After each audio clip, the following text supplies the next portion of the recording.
Halo, assalamualaikum warahmatullahi wabarakatuh. Jumpa lagi di Legun channelnya. Oke, salam bahagia, salam semangat. Semoga kita semua masih diberi kesehatan, kemudahan oleh Allah Subhanahu wa Ta'ala. Di kesempatan kali ini kita akan membahas tips suksesnya para petani. Jadi petani itu bukan hal yang mustahil untuk bisa sukses, rekan tani. Jadi petani itu bisa sukses, petani itu bisa punya penghasilan yang cukup lumayan. Bagaimana tip-tipnya? Kita simak terus video ini hingga awal sampai selesai. Nah, apa tipnya kira-kira, rekan tani semua? Bertani tiada henti. Jadi kita ini jangan berhenti untuk bertani, rekan tani semua tetap semangat. Jadi petani ini adalah pekerjaan yang mulia. Oke, yang jelas adalah kita harus mengikuti proses, guys. Rekan tani semua, kita harus ikutin proses. Jadi petani itu akan sukses ketika kita memang mengikuti prosesnya. Jadi tidak ujuk-ujuk atau tidak secara kebetulan kita bisa sukses, tapi kita harus mengikuti prosesnya. Apa sih prosesnya petani sukses itu? Ya, kita tidak bosan-bosan untuk menanam. Petani itu jangan bosan untuk menanam kalau mau sukses. Jadi kita tanam dan kita rawat. Jangan habis ditanam kita tinggal merantau, ya nggak panen, ya nggak sukses. Kita tanam, kemudian kita rawat. Perawatan itu dipupuk, kemudian kita perhatikan cara pemupukannya, cara merawatnya, atau cara mengatasi segala penyakit atau hama yang ada di tanaman yang kita tanam. Pemupukannya juga harus berimbang. Jadi artinya berimbang itu bukan hanya banyak.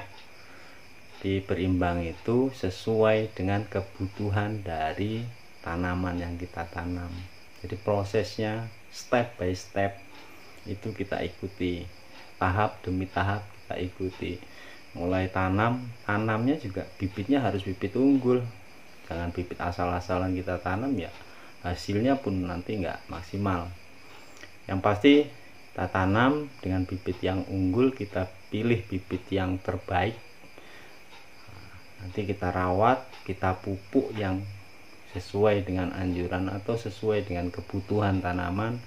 Artinya begini, pupuk yang berimbang atau pupuk yang dibutuhkan oleh tanaman itu usia dan jumlah yang dibutuhkan pupuknya itu juga harus sesuai. Ya, sekarang kalau usia 10 hari atau 15 hari kita berikan pupuk satu batangnya 1 kilo, itu ya nggak sesuai, nggak berimbang. Jadi kita sesuaikan. Jadi kalau di masa-masa pertumbuhan ini biasanya pupuk daunnya dulu kita, supaya tumbuhnya bagus, yaitu pupuk jenis NPK. Itu biasanya pupuk dasar.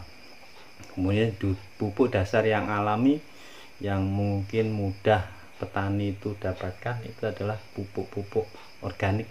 Contohnya dari kohe. Apa sih kohe?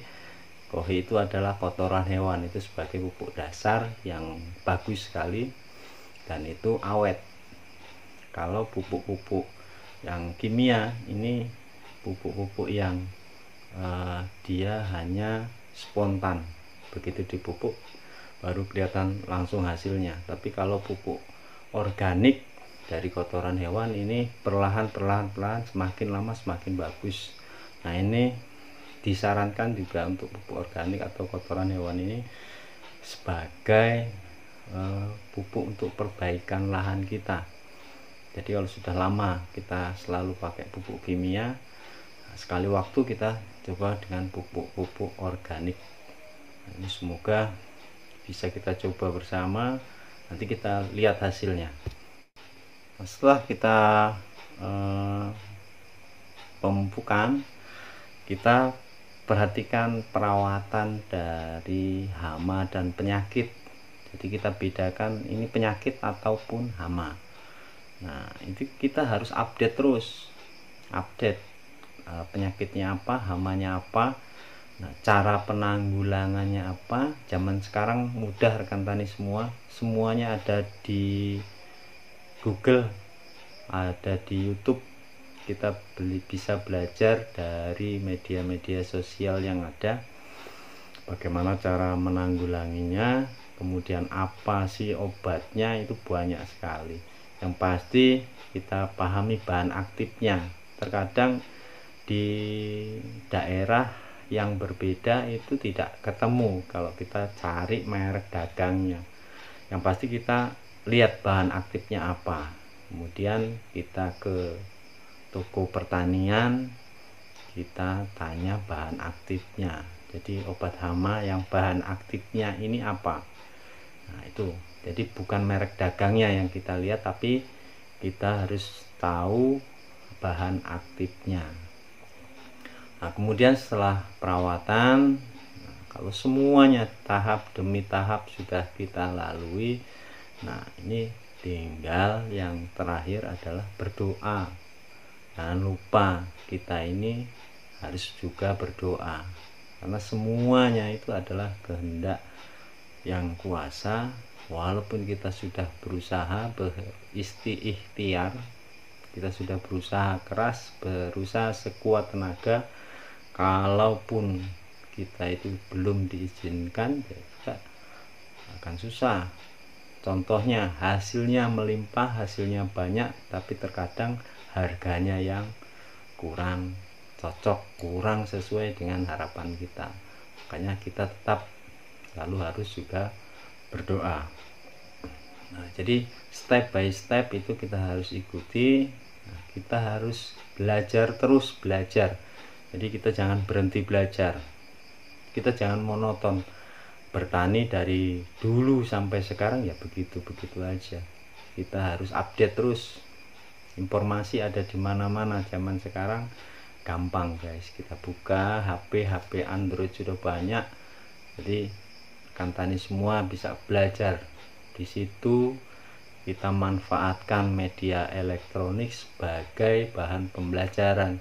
Jadi bukan hanya buka WA, bukan hanya buka film-film yang tidak jelas. Nah, kita sebagai petani ya kita buka informasi-informasi pertanian yang kita pelajari, sehingga bertani kita itu memang betul-betul bisa menghasilkan hasil yang maksimal.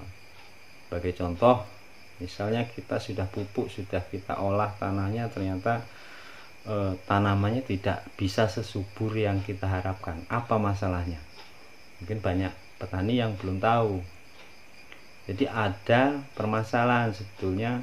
Kalau sudah kita olah dengan baik, kita pupuk dengan baik, kita rawat dengan baik, tapi pertumbuhannya tidak sesubur yang kita harapkan. Nah ini rekan tani dicoba, mungkin sama-sama ini kita berbagi pengalaman. Kita cek pH tanah. Biasanya kalau pertumbuhannya mengalami gangguan, tidak normal, itu pH tanahnya terlalu asam. Jadi pH tanah itu kan harusnya untuk tanaman yang normal itu sekitar, mungkin kalau di daerah sekitar saya itu 5 sampai 6. Nah rata-rata biasanya tanah itu pH-nya cuman 3 atau 4. Nah inilah yang perlu kita perhatikan. Jadi coba para petani dicek bagaimana cara melihat pH tanah. Itu banyak di medsos itu yang memberikan informasi-informasi seperti itu, dan mungkin cara mengatasinya bagaimana nanti di video-video berikutnya dari Lekgun Channel ini akan dibuat. Nah, semoga ini adalah sarana tempat kita belajar bersama, dapat bermanfaat untuk kita bersama, dan kita bisa sukses bersama. Oke, jangan lupa like, komen, subscribe, dan share-nya ke rekan-rekan semua. Semoga Likunya akan lebih semangat membuat informasi-informasi tentang pertanian. Oke, wassalamualaikum warahmatullahi wabarakatuh.